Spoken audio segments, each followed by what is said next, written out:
కోట్లు పెట్టిపోయారు. అంటే మనకి యాజ్ అండ్ 2014కి ఏం లేవు అసలు. దాన్ని ఒక 40,000 కోట్లకి 40,154 కోట్లకి పెట్టిల్లారు. సో ఈ మొత్తం కలిపి 7,11,911 కోట్లు ఉన్నాయి. ఇది రాష్ట్ర ప్రభుత్వం ఆయా బ్యాంకులకి, కార్పొరేషన్లకి, లేకపోతే ఉద్యోగస్తులకి, కాంట్రాక్టులకి కట్టాల్సిన అప్పులు. ఇవి లెక్కలతో సహా రేపొద్దున శాసనసభలో కూడా వాళ్ళు ఏమైనా చర్చ పెడితే ఆ చర్చలో చూపించడానికి కూడా సిద్ధంగా ఉన్నాను. దానికంటే ముందు ఈ రాష్ట్ర ప్రజలకి గత కొన్ని రోజులుగా హరీష్ రావు గారు, ఇవాళ ఇంకా ఒకళ్ళిద్దరు కూడా మాట్లాడారు. మరి ఇంత పచ్చి అబద్ధాలు ఉన్నవా? ఇవన్నీ దాస్తే దాగాయి కాదు, ప్రభుత్వ రికార్డులో ఉండే, బ్యాంకుల దగ్గర ఉండే లెక్కలే ఇవన్నీ. సో ఇది ఒక వాస్తవ పరిస్థితి. లేకపోతే మీరు అప్పులు విపరీతంగా చేస్తూ ఉన్నారు, మీరు కూడా మేము చేసాం, మీరు కూడా చేశారని చెప్తా ఉన్నారు. మేము చేసాం, మీరు చేశారంటున్నారు. మీరు చేసిందేమో మీరు తింటానికి, మేము చేసిందే మీరు తెచ్చిన అప్పులను ఆ అప్పు అసలు వడ్డీ కట్టడానికి అప్పు చేస్తున్నాం. ఉదాహరణకి మేము ఇప్పటికల్లా 54,118 కోట్లు అప్పు చేశాం ఎఫ్ఆర్బిఎం లిమిట్ ప్రకారం. కానీ తిరిగి కట్టింది, అప్పు కట్టింది, ఇవన్నీ కూడా చేసింది దేనికంటే ఈ 10 నెలల్లో 11 నెలల్లో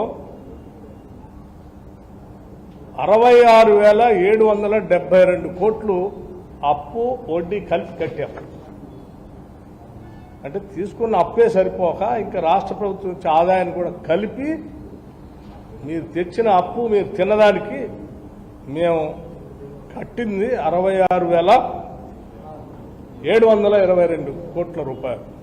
ఒకసారి ఆలోచన చేయండి. 66,722 కోట్ల రూపాయలు ఇప్పటికల్లా మేము ఈ బ్యాంకులకి, మిగతా వాటికి హార్డ్ క్యాష్ ని కట్టింది. 2014 రాష్ట్ర విభజన జరిగే నాటికి సంవత్సరానికి రాష్ట్ర ప్రభుత్వం బ్యాంకులు కట్టే అప్పు కానీ లేకపోతే వడ్డీ కానీ అసలు కానీ కలిపితే 6,400 కోట్ల రూపాయలు ఉండేది సంవత్సరం మొత్తానికి. 6,400 కోట్ల రూపాయలు మాత్రమే ఉండేది. అటువంటిది 10 సంవత్సరాల్లో 6,400 కోట్ల నుంచి 66,772 కోట్లకి అసలు వడ్డీ కట్టాల్సిన దుస్థితి తీసుకొచ్చారు. ఈ మేం చేసిన అప్పు ఆ అప్పు మీద కట్టే అసలు వడ్డీ కాదు.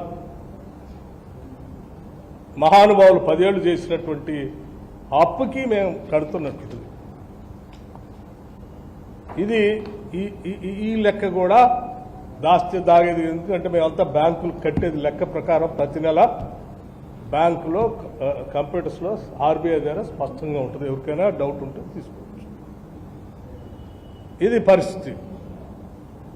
ఏమండి, ఇంత భారం రాష్ట్ర ప్రజల మీద వేసి ఇంకా తగుదనమ్మా అనుకుంటూ బదాన్ని పడి గాయ గాయ గాయ అని అరుస్తూ ఉన్నారు. ఓ పక్కన కేటీఆర్, ఇంకో పక్కన హరీష్ రావు. దేనికి?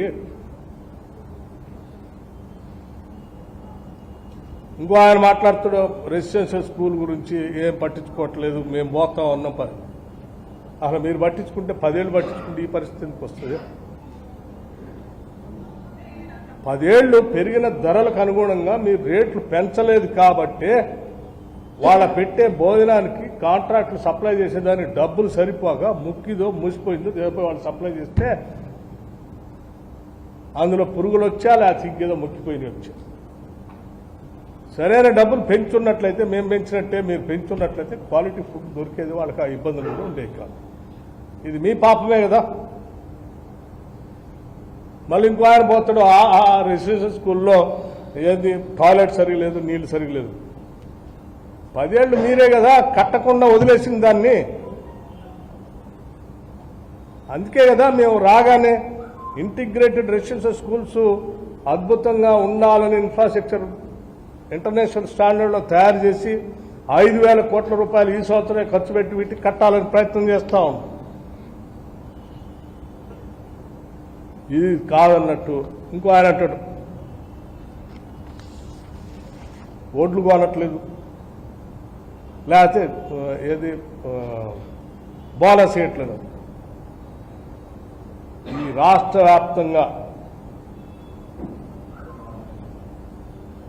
పండిన ప్రతి గింజని రాష్ట్ర ప్రభుత్వం కొంటా ఉంది. కేవలం వారం రోజుల్లో డబ్బులు కూడా వాళ్ళ అకౌంట్లో ఇస్తాం.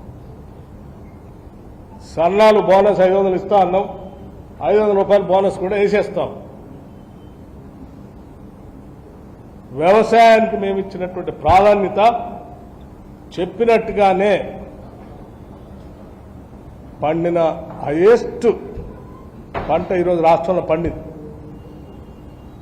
అది కూడా మీరు చెప్పిన లక్షల కోట్లు అప్పు తీసుకొచ్చి మేము కట్టామనే కాళేశ్వరం లేకుండా గత ప్రభుత్వాలు కట్టించి ఉంచినటువంటి ప్రాజెక్టు ద్వారా పారిన నీళ్లతో ఇప్పటి